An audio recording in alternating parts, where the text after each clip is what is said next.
Alright, so as we all have probably been made aware of by now, Outcome Memories has started to release some experimental balancing changes involving the killers in their game to serve as kind of like a pre-update to the final batch. And now these changes are meant to make the game feel fair, as well as get community feedback on how to improve the executioners to the greatest extent possible, with this new update that we just got recently serving as Colossus patch. And for what it's worth, I do actually think that the stuff they added for him is pretty decent. It might require a little bit of tweaking in the future to make it feel a bit better to play, but all around not a bad start. Though with this update, they also included a few changes to Tripwire, which has made her almost unbearable to play. And it should be worth noting that Tripwire, even before this update, was almost unanimously agreed upon as the weakest killer in the bunch. I mean, she relies completely on her mobility to avoid stuns, she's got a terrible indicator, and she doesn't move all that fast at all, compared to some of the other executioners at least. The thing that was supposed to balance this out was her mines, but they're easily disabled by 7 out of the 9 survivors currently in the game. Counting Shadow, it's 8 out of 10 since he can Chaos Dash out of them. All of her abilities can also be cancelled via one simple stun, which includes the process of placing a mine, and that increases the cooldown to around 15-16 seconds. And basically what I'm saying here is that it took a very skilled player to enjoy Tripwire before, and she did not need to be nerfed any further at all. So you'd think that a new update involving her would maybe grant some decent buffs, but what it actually did was nerf her so bad that she's now the laughingstock of the Outcome Memories roster. Some of the stuff they gave her are floaty jumps, situational glide speed, and a major nerf to her jump cooldown. And while yeah, I am aware that they did increase her M1 damage by a teensy bit, it still takes 4 hits to down a survivor, so I think it renders that change essentially useless. I'll go over these changes separately to explain just how much this truly damages the character, starting with her new floaty jump passive, which allows her to have a similar low gravity effect to 2011X's invisibility. And while this does actually kind of make sense on paper, I mean, she is a killer that relies mainly on being airborne to avoid stuns. In practice, it actually hurts her more than anything. For one, this floaty jump means that springs absolutely launch you into the stratosphere, and this wouldn't be too bad, except for the fact that you're literally unable to glide out of it at all, because the springs don't register that as a jump. They don't register you interacting with them as a jump, so you can't glide out of it. So all it does is give the survivor you're chasing more distance. And unlike 2011X, she doesn't get a speed boost while she's up there. And secondly, this actually decreases her base jump height for some reason. In this new update, her 2 jumps hardly get you as high as you could get before. And on top of that, it kills any momentum you had, which makes you an easy target for stuns. This makes it basically useless to even have a second jump, since it doesn't boost you much higher at all. And another thing that I want to talk about is her new situational glide changes, which I actually don't think are all that horrible.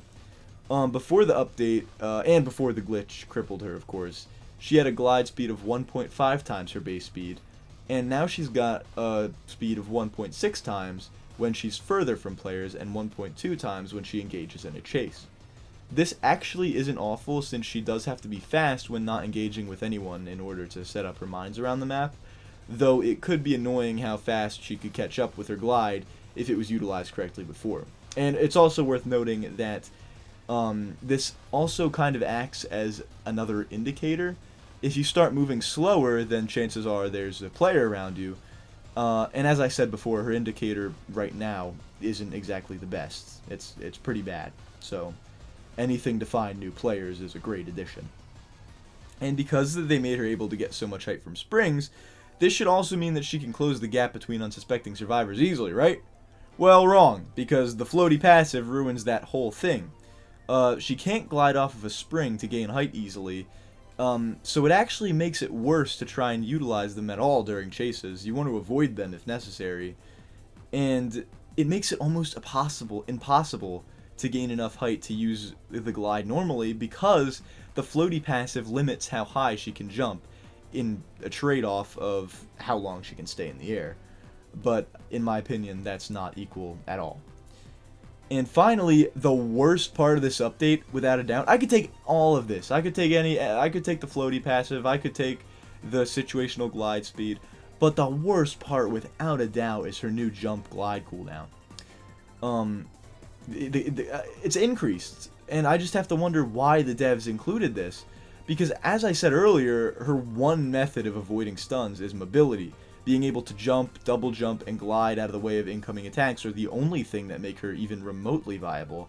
But, for whatever reason, they decided to increase the time it takes for her to regain her jump and her glide, which renders her immediately defenseless. She has no way of avoiding stuns now, and it's ridiculously easy for, let's say, a Metal Sonic to just bait it out, to wait for her to come back to the ground, and then jump her. And not to mention that her cooldown doesn't start until she hits the ground, which encourages the player to spend as little time in the air as possible, despite the new floaty passive, in theory, encouraging that. And she's an airborne executioner. I mean, it should encourage that, in theory.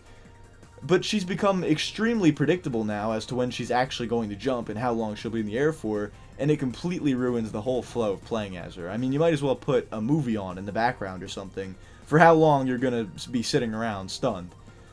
And that's saying a lot, considering she's probably the killer who has to watch the clock the most, because she's got to spend the first half of the game setting up a minefield. But, hey, we did get some positives for Tripwire that I actually do enjoy this update, and I'm glad that are added. Her voice lines are back, and even though it isn't all of them, and certain abilities downs don't trigger them, like if she uses her reach out and you kill someone, it won't play a voice line. It's still nice to hear her talk again in the games, and Eggman's interactions with her are also pretty cool too. They're pretty funny. And my favorite thing is probably that the screen now shakes a lot more aggressively when she does hit her M1, which does just make her feel more satisfying to play. And yeah, and I think this should go without saying, but of course, I don't mean to disrespect any of the devs or sound ungrateful for this game continuing to get updates. I seriously do respect the amount of effort that they put into them, knowing how the code is essentially a bunch of Jenga blocks.